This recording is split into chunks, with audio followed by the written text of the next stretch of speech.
Take it. Take it. Take it. Take it out. Lesson 1.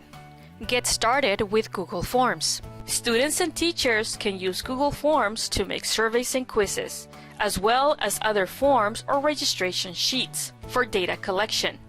In Google Drive, select New, More, Google Forms. You can begin to title the form by changing the untitled field. You can also keep the same name for the survey form. Simply place the cursor over that title and then add additional information. You can also add a description. To begin to add the questions to the Google form, place the cursor over Untitled Question. Then begin to type the first question. Select between question types. Select drop-down, short answer, paragraph, multiple choice, checkbox, drop-down, and feel free to explore the other options. In this example, I will select multiple choice.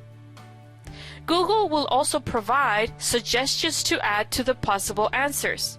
Select Add All, Yes, No, Maybe. Add All.